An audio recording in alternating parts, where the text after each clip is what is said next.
no es algo que le competa simplemente a los enólogos o a los grandes winemakers. Simplemente debemos entrenar nuestros sentidos, como un deportista se entrena para practicar tal o cual deporte, o alguien que estudia música tiene que entrenarse también todos los días.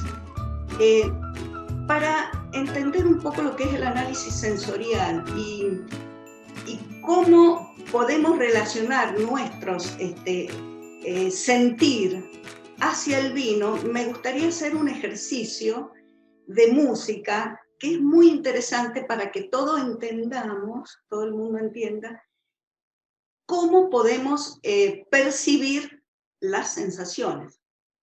El ejercicio consta de una música, en este caso es de Joseph Haydn, que tiene varios movimientos. Yo voy a poner 1, 2, 3 posiblemente para entenderlo mejor. Y cada movimiento, ¿cómo es el ejercicio? Nosotros explicamos a la gente, a los alumnos, que tienen que escribir una frase, una palabra, lo que quieran respecto a lo que están escuchando, o simplemente qué quiso decir el autor con esa música, qué quiso expresar. Y los resultados son muy interesantes.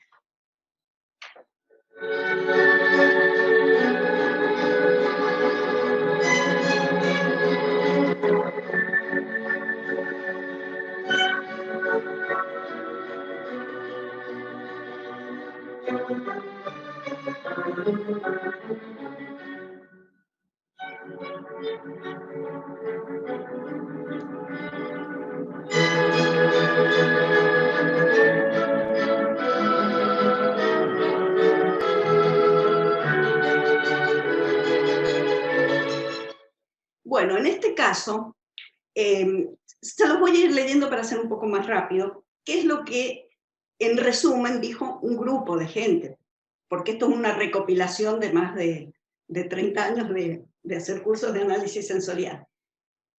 Ustedes han escuchado la música, a lo mejor les ha representado algo. ¿Qué dijo el grupo?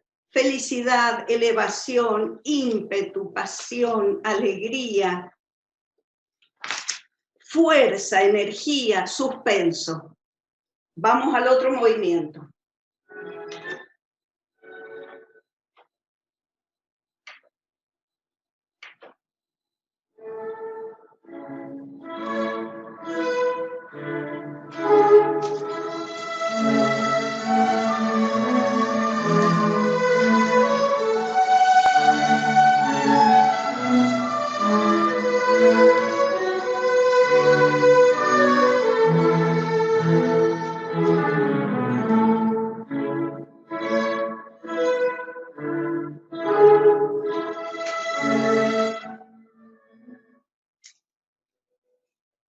Nostalgia, dolor, tristeza, melancolía, soledad, angustia.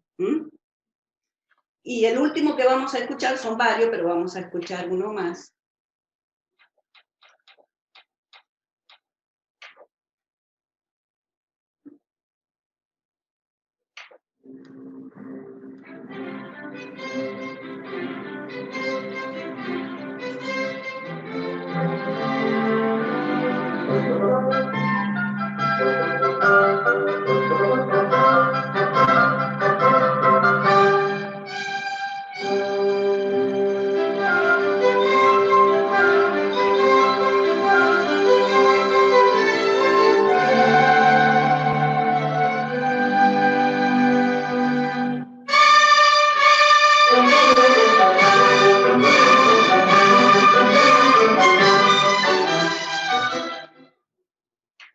Bueno, lo dice todo la música: alegría, fiesta, festejo, reunión de amigos. Alguien escribió también, varios, una diligencia que parte, porque da la impresión de que se van unos caballitos. Bueno, ¿de qué se trata? ¿Cómo lo podemos explicar? Esto es, esta sinfonía la hizo Haydn en el otoño de 1772, cuando estaba en el castillo de uno de los príncipes de Austria.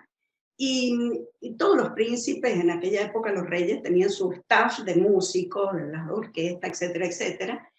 Y ese otoño se hizo demasiado largo, entonces los instrumentistas estaban muy cansados de estar y de no ver a su familia, estaban internados, digamos, en el castillo. Entonces Haydn tuvo la idea de hacer una sinfonía para demostrarle, porque ya había hablado varias veces, demostrarle al rey que la gente estaba cansada. Entonces por eso empieza un poco con esa, la primera parte que es como suspenso, como, ay, ¿qué va a pasar? Como algo de alegría. Son varios movimientos. Luego otro movimiento y la tristeza, estamos todos tristes, nos queremos ir. Y cuando el rey dice que sí, que se pueden ir, es la alegría, la fiesta, la diligencia que parte. O sea, qué queremos interpretar con esto?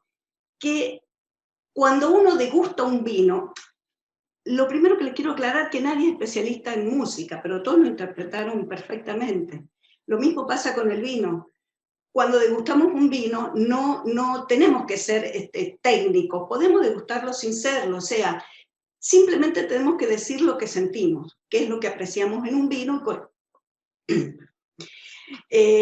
Porque cuando estamos hablando de un vino, lo percibimos sin saber los conceptos, o sea que el vino se siente, no podemos analizarlo, se siente. Ese es un buen ejemplo de cómo lo que referimos a cuando hablamos y decimos las cosas y lo que pasa con el vino. Otro ejercicio muy interesante es que le leemos un pequeño relato de que nos tienen que decir o dibujar una persona fea. Cada uno hace un dibujo de algo feo. ¿Qué es feo para unos y para otros? ¿Y qué es lindo? Entonces la gente, si se puede apreciar, hace, bueno, acá hay unos poquitos, son muchos, una persona fea, lo que consideran que es feo. Luego le leemos un relato que, por ejemplo, dice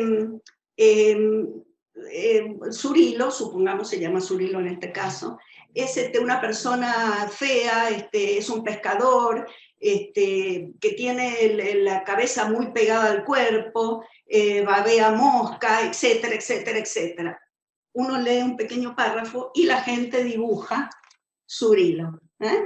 Si se ve acá, son todos iguales, son todos Zurilo. Todos han respondido a la consigna que se les dio. Con esto, ¿qué queremos significar? Que cuando estamos hablando de vino, si nos tiran líneas, vamos a saber de qué estamos hablando.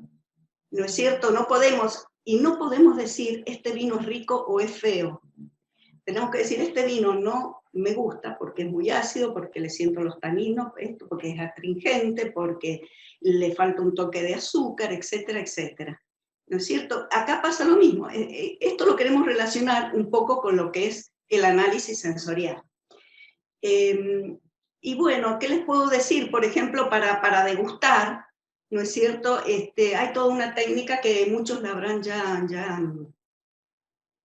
participado en otras degustaciones.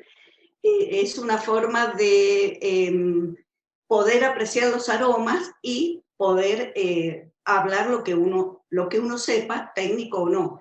Porque en las degustaciones, que hay distintos tipos, ¿no es cierto? Tenemos la degustación que es del aficionado simplemente, que quiere saber de vino, está relacionado con el precio, con la forma de la botella, con la etiqueta, con muchas cosas que hacen al entorno del vino. Luego podemos tener digamos, la degustación que es comercial, que ahí ya se usa un grupo de degustadores, de gente aficionada al vino, que pueden apreciar el vino y decir me gusta de esta manera o de la otra, y de esta manera las bodegas pueden saber a dónde dirigir el estilo de vino que quieren hacer. Y ya, por último, lo que es la degustación técnica ya implica otras cosas, porque generalmente la degustación técnica la hacen los enólogos en las bodegas y siempre tratan de buscar en el vino un defecto, porque ellos quieren mejorar la calidad de ese vino. Entonces, tratan siempre de buscar los defectos más que las propiedades buenas. Y en cuanto a la copa de degustación, existe una copa, que es la que usamos siempre, que es la ISO, ¿no es cierto?, que está aprobada por el INB, está aprobada por la Organización Internacional del Vino, pero muchas empresas, muchas cristalerías en el mundo han hecho la copa adaptada a cada tipo de vino. Digamos, las regiones más importantes del mundo tienen su copa de vino. Tenemos la copa de Chardonnay, en fin, existen muchas cristalerías, muchas marcas y muchas copas. Esta de degustación, una de las cristalerías inventó esta, que es el vino, la misma cantidad que se pone en la copa ISO, que ya tiene está estandarizada, tiene lo que se llama el ecuador, ¿no es cierto? El ecuador tiene forma de tulipa. Estas son las medidas, obviamente, bueno, las pueden encontrar en cualquier lugar, es la copa normalizada de degustación. Con esta copa se hacen la mayoría de los concursos de vino porque, ¿qué ocurre? Uniformiza todos los vinos. En cambio, con estas otras copas, percibimos mejor el vino que vamos a tomar, porque está diseñada de tal forma, tanto el ancho como la cantidad de vino que tiene y la forma para apreciar los aromas y para ver de qué manera entra en la boca. Por ejemplo, esta es una copa de Pinot Noir, que es un vino generalmente ácido, es interesante, que cuando uno prueba el vino, digamos, el caudal de líquido cae en el centro de la lengua. Entonces, es como que la acidez se disimula porque el ácido lo percibimos con los costados de la lengua. Entonces se disimula y cae en el centro. En el caso de la copa Chardonnay, también es una copa que permite la estratificación de los aromas. Los más pesados quedan en la base del vino, luego los volátiles, y entonces de esa manera podemos percibir perfectamente toda la capacidad aromática que tiene ese Chardonnay. Y las copas negras se usan para... ¿qué ocurre? Que cuando probamos un vino y lo tenemos que describir, si es blanco, florales, frutales, y si es tinto, tendemos a decir frutos rojos, etc. En cambio, con esta copa que no vemos el color, nos hemos llevado muchas sorpresas. Vinos tintos que dicen, este es un blanco, vino blanco que era un tinto, porque nos condicionamos, si vemos el color del vino nos condicionamos. Quería también, no sé si enseñarles cómo degustar, puede ser, lo vamos a hacer en una copa importante.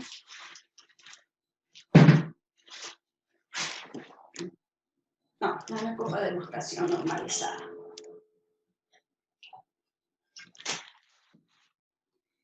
La forma de degustar está...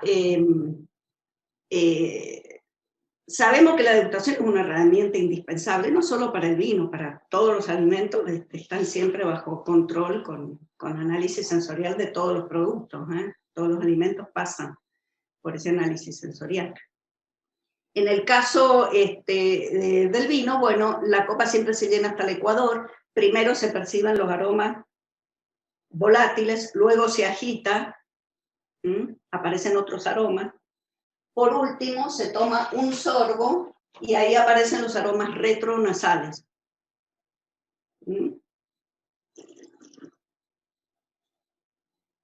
Se hace burbujear el vino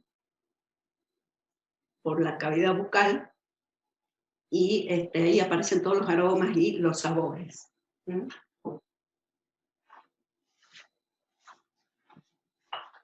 Como les decía, bueno, las copas de Chardonnay la tienen acá, no hace falta que les muestre el dibujito. Y en cuanto a los aromas del vino, existen los aromas varietales o primarios, que son los que vienen de la uva, los aporta la uva, ¿no es cierto? Y esos aromas pueden ser modificados o no con el manejo del viñedo, o también con la elaboración. Entonces, lo importante es que el enólogo, el agrónomo, sepa cómo conducir ese viñedo para poder obtener lo que él quiere de esa variedad. Pueden ser, en el caso de los primarios vienen de la uva, en los secundarios son todos los que aparecen en la fermentación, incluyendo la fermentación maloláctica, que aporta ya otros aromas mantecosos. Después pueden ser los aromas de envejecimiento, cuando ya el vino comienza a criarse, se desprenden se producen otras intercambios químicos y aparecen otros aromas. Algunos son muy típicos, por ejemplo, el Riesling tiene un aroma que con el tiempo tiende a ser algo como a querosén, pero es muy típico del Riesling y es muy característico de esa variedad. En fin,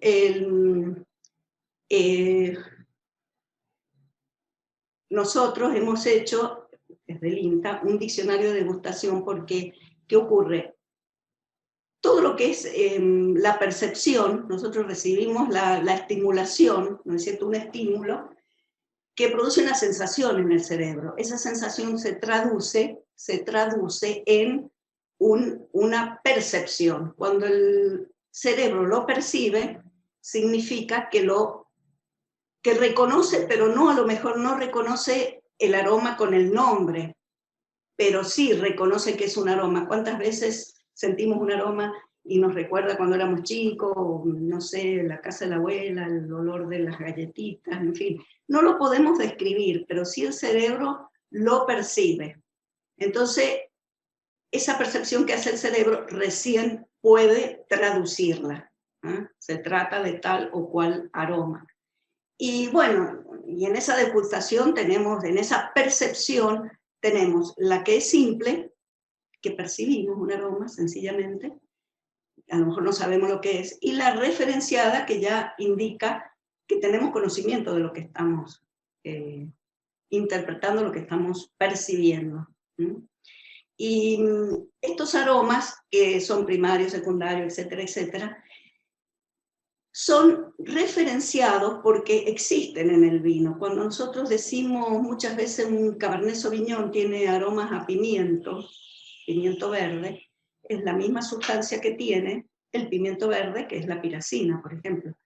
Entonces, esa piracina, si la queremos intensificar en el vino, bueno, manejamos el viñedo de tal o cual manera para que esa piracina no se nos pierda. Y así con muchos aromas, ¿no?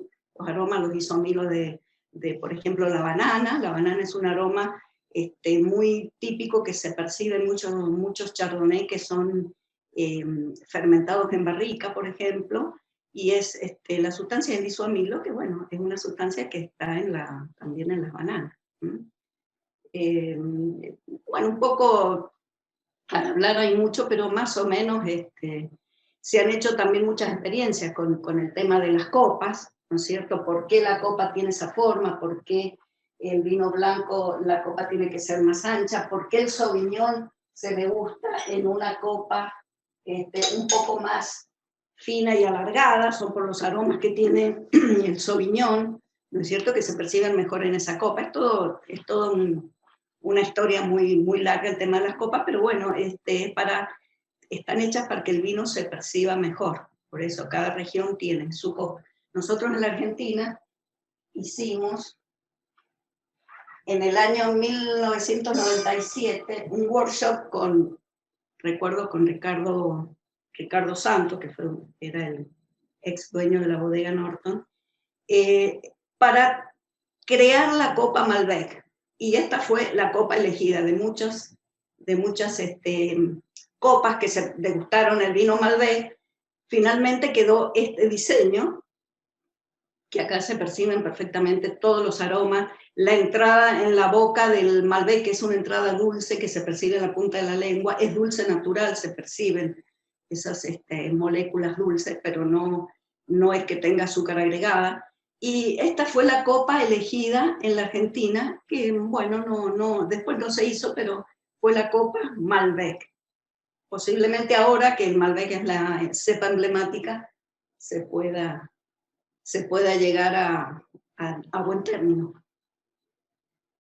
Qué maravilla todo esto que nos cuentas, qué maravilla también poder aprender contigo todas estas cosas, porque uno escucha y yo siempre digo que soy una privilegiada de estar en una de las capitales del vino como es Mendoza, de tener muchos clientes que son bodegas y que me regalan buenísimos vinos, y por ahí muchas de las cosas que has contado para mí eran un auténtico misterio. Por ejemplo, me resultaba un misterio esto de los aromas como la banana o como... Acá puedes percibir pimiento. Entonces, uno pregunta desde la ignorancia, ¿pero qué? ¿Le ponen pimiento al vino o en la mezcla? ¿Cómo puede ser que uno pueda percibir tanta variedad de olores, de sabores? ¿Cómo puede ser que uno lo perciba en el vino, ¿no? Eso para mí es un misterio enorme. No, simplemente se rescatan durante toda la elaboración del vino, desde la uva hasta la puesta en botella y su crianza, todos esos aromas se rescatan y se guardan, y son todos aromas referenciados. Incluso hay un diccionario de degustación que están de la A a la Z los aromas que se han estudiado en el mundo. Porque hay muchos aromas que uno los percibe, pero no están todavía los estudios. Por ejemplo, violeta. Los Malbec de Luján de Cuyo suelen tener aroma a violeta. Pero es un aroma que la molécula de la violeta todavía no se ha estudiado. Por lo tanto, no está en el diccionario. En el diccionario están todos los vinos, todos los aromas de los vinos que ya están estudiando, que se sabe de dónde provienen, si de la uva, del viñedo, etcétera, etcétera, la elaboración, del envejecimiento de las barricas. Yo estoy en casa y quiero hacer una comida, quiero invitar a gente, porque aquí cuando tú nos muestras y nos despliegas y esto de que bueno, tal copa y tal otra y que esta es especial para esto, bueno, a veces en casa no tengo todas estas copas, a veces en casa, ¿no? Entonces, ¿qué debería tener alguien que no se dedica al vino? ¿Qué debería tener en casa y cómo debería hacer del vino una experiencia en una cena en casa con amigos? Mira, lo normal, lo más fácil es la pequeña copa de degustación, que es la normalizada, pero también se usan este estilo de copa que se vende. Se venden en cristalerías nuestras, argentinas, hacen ese estilo de copa. La mayoría de las bodegas sirven sus vinos en esta copa más importante. 2 o 3, 5, media docena de estas copas está bien para poder apreciar el vino, obviamente. ¿Con hielo? Sin hielo. Como sea, mira. Con hielo, sin hielo. Ahora ese es el eslogan, ¿viste? Tomarlo como quieras, porque el tema es tomar vino. Yo cuando tengo sed tomo vino con soda, vino tinto con soda me encanta.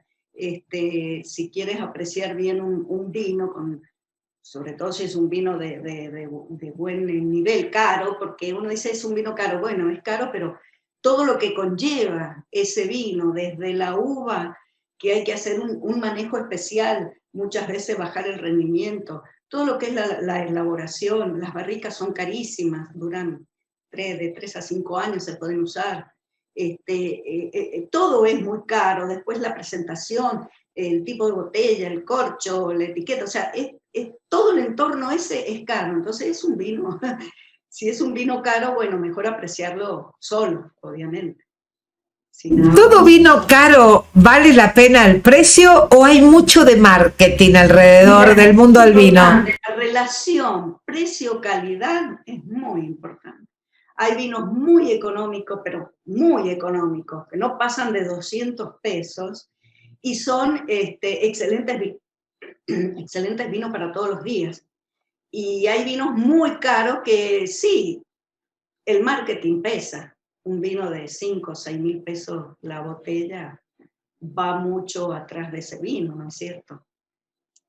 Pero se nota, o sea, para un paladar que no es un paladar educado como el tuyo, para una persona que dice, bueno, yo quiero hacer una cena, quiero un buen vino, pero tampoco quiero que el vino me salga más caro que toda la comida que puse, realmente se nota un vino, acá estamos hablando para una audiencia internacional, por ahí no saben en pesos de cuánto estamos en dólares, por ejemplo. Pero digo, Claro. ¿se nota un vino de $100, la diferencia respecto a un vino de $20? ¿Realmente vamos a apreciar una diferencia si no tenemos un paladar educado? Sí, se nota, se nota, se nota. Ujú. Sí, sí. ¿Cómo? Bueno, se nota porque, en primer lugar, la persona que no tiene ningún conocimiento del vino y prueba, por supuesto, lo principal también va en el gusto personal, ¿no es cierto? Hay gente que no le gustan los tintos de mucho cuerpo, y los tintos de mucho cuerpo son vinos caros. Por eso va el gusto personal, pero ¿cómo te das cuenta si el vino lo vale o no? Bueno, tiene una muy buena entrada en boca, no tiene aristas en la boca que te choquen, que lo sentís muy ácido, que la astringencia la sentís en los dientes, como se suele sentir la astringencia detrás de la dentadura. O sea, te das cuenta digamos, la armonía que ese vino tiene. Y cuando lo tomas, lo importante es cómo dura el vino en la boca. Una vez que tomaste el primer sorbo, si el vino es corto, dura muy poquito. Y si en la boca se percibe con gran intensidad y esa intensidad dura varios segundos, decimos que el vino tiene buenas caudalías. O sea que se percibe y te dura en la boca. Esos son los buenos vinos, los grandes vinos. Más de eso, bueno, tenés que, si es un vino blanco, bueno, le ves el color, el nivel aromático que tiene, en fin, podés darte cuenta. Por supuesto que la experiencia, o en la medida que más degustes vinos, más va a poder aprender, y si lees un poco, mucho mejor. ¿No es cierto? Silvia, Te vas metiendo en el mundo del vino.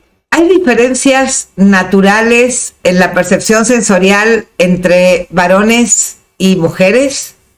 No.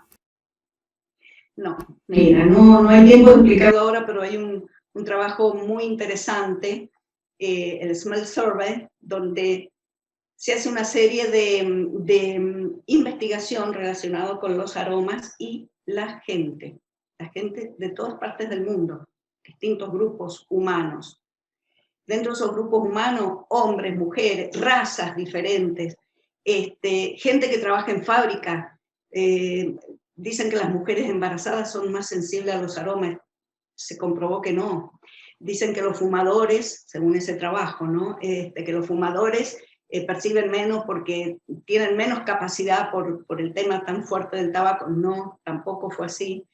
Es muy interesante ese trabajo, fue publicado en el National Geographic hace ya varios años, pero se demostró precisamente que no hay diferencia. No, ni las mujeres ni los hombres, no hay diferencia. Ahora, yo he notado, por ejemplo, hay personas que son más sensibles a los olores y que además los identifican mejor. Por ejemplo, yo tengo un amigo que perfectamente uno se pone un perfume que él conoce y él te dice, tienes puesto tal perfume. Y tengo otras personas que serían incapaces, o sea, huelen perfume, punto. Hay personas que a lo mejor les haces una comida y perciben diferentes sabores, especias que hayas usado. Y hay otras personas que no lo perciben. ¿Esto es natural o se puede educar? Mira, las dos cosas. En primer lugar, es natural. Hay gente que tiene mayor sensibilidad y hay gente que no. Pero que se puede educar, se puede educar.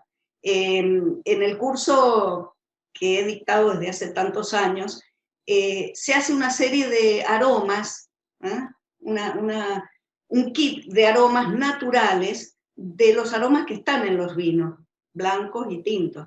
Y todos los días se huelen esos aromas y vas haciendo la memoria, lo que se llama la memoria, que eso es muy importante en un degustador, tener memoria. Por eso cuando pruebas un vino, lo relacionas, este Sauvignon, yo probé el año pasado un Sauvignon de tal región y era parecido o no. O sea, la memoria es muy importante. Y aparte, la práctica.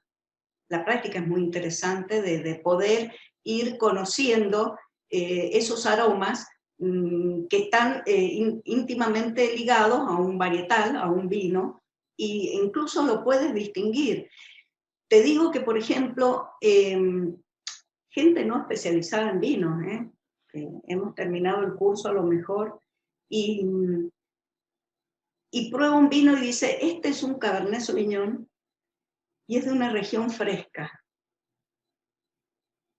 o es de un viñedo vigoroso. ¿Y cómo lo sabe? Bueno, un Cabernet Sauvignon que tiene demasiada piracina, generalmente proviene de una zona más fresca y el viñedo puede ser muy vigoroso y tiene gran producción de uva. Entonces la piracina se manifiesta en mayor cantidad. Eso suele ocurrir, nos ha pasado muchas veces. Podés llegar, pero es toda una práctica, ¿no es cierto? De adquirir pequeños conocimientos que te llevan a esa experiencia. ¿En casa se toma todos los días vino en tu casa? Vino bueno porque me lo obsequian. Si no, mira, te quiero mostrar.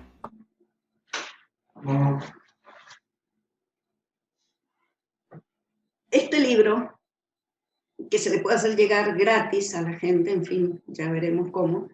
Este es un regalo que van a poder descargarse aquí mismo en las notas del programa, un regalo de Silvia para todos los oyentes. Todo sobre el análisis sensorial. Todo. Si lo leen, van a leer de a poco, quien tenga interés, muchos enófilos que les gusta saber de vino, más que nada porque el vino en nuestros tiempos es cultura, ¿no es cierto? Es como, en fin, si vivís en una región vitícola, necesitas tener esa cultura del vino. Yo para mí, bueno, en primer lugar sí agradecer a Silvia que a todo aquel que quiera va a poder descargarse su libro, va a poder conocer un poco más de Silvia, que ya en la introducción del programa lo comentamos, pero también yo que mi familia ha tenido finca, como le decimos en Argentina, ¿no? Yo recuerdo que mi papá y tenían estos vinos que se vendían en damajuana y la gente iba con la damajuana, ¿no? Y de repente pasamos del vino de damajuana que estaba en toda la mesa a toda esta exquisitez, a todo este tema, toda esta magia alrededor del vino. Pasamos a tener una provincia que la gente visita para visitar bodegas. Pasamos a incorporar la arquitectura. Nosotros tenemos pronto una entrevista también con Eliana Bórmida, ¿no? Que nos va a contar un poco esta experiencia desde el punto de vista de la arquitectura y la estética. Ha habido un cambio enorme.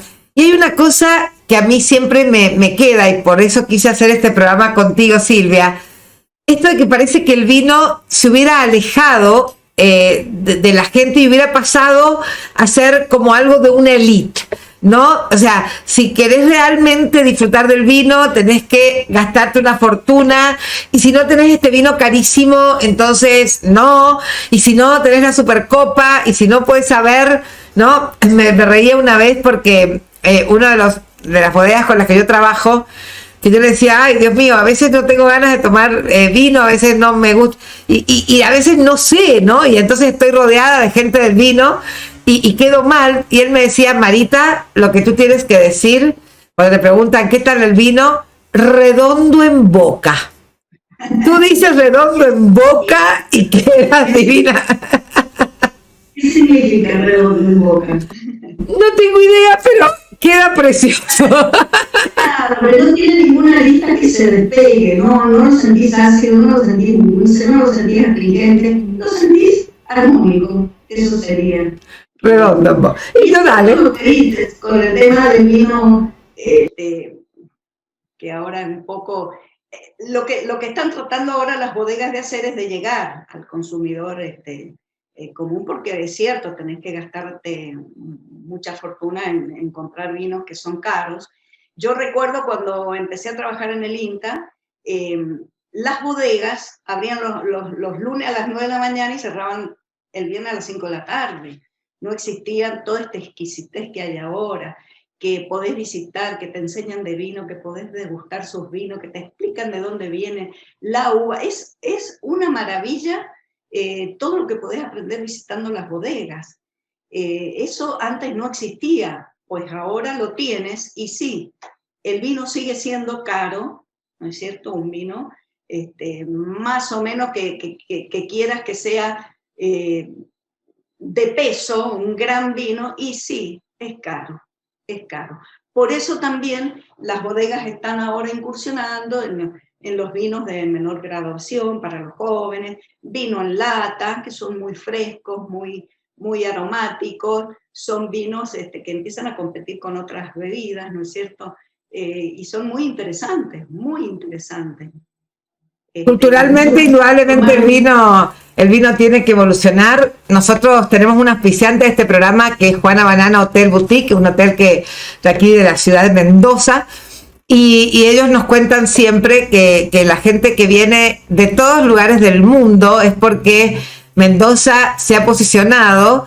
Y ya vieron hablando del Malbec, por ejemplo, esto de hay vinos para tomarlos en determinados lugares y hay vinos que también te hablan de ese lugar, ¿no? ¿El Malbec es el vino de la región de Mendoza? ¿Es el vino por excelencia? Sí, sí, tal cual. Tal cual. Y el Malbec, si me permitís que lo diga, dio su puntapié inicial en el año 2000, cuando desde el INTA hicimos el encuentro con el Malbec. Degustamos todos los Malbec que habían en ese momento en el país. Y me acuerdo perfectamente, eran 58 Malbecs de distintas bodegas, 58. Se probaron todos, vino gente de muchos lugares, de Chile, Brasil, de Francia. Trajimos a un representante de la región de Cahors, de Francia, que es la región supuestamente del Malbec, así dicen los franceses, para que hablara sobre la región de Cahors. Desde ese momento que se hizo una jornada de 2 o 3 días, no recuerdo, se hizo varias cosas relacionadas con el Malbec, el encuentro literario con el Malbec, un concurso del diseño de una estampilla para el vino Malbec que tenían que llevar todas las botellas que fueron a exportación con esa estampilla del Malbec, que me acuerdo ganaron conocidos diseñadores de Mendoza, eran 3, y bueno, se hicieron varias cosas relacionadas con el Malbec, y desde ese momento se empezaron a hacer los concursos de Malbec, pasaron varios años, se hizo el Día del Malbec, o sea, es como que enganchó el Malbec, Tierra Malbec, Luján de Cuyo, en fin, el Malbec es nuestro, nos representa, y hablar de Malbec es decir Argentina y Mendoza, obvio. Mira, me quedaría charlando contigo, pero horas, me apasiona el tema, me apasiona todo lo que sabes del tema.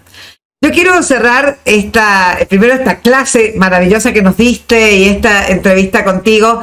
Sabes que este podcast show es sobre la gestión del optimismo, es como transformar propósitos en resultados, es como disfrutar de la vida de otra manera.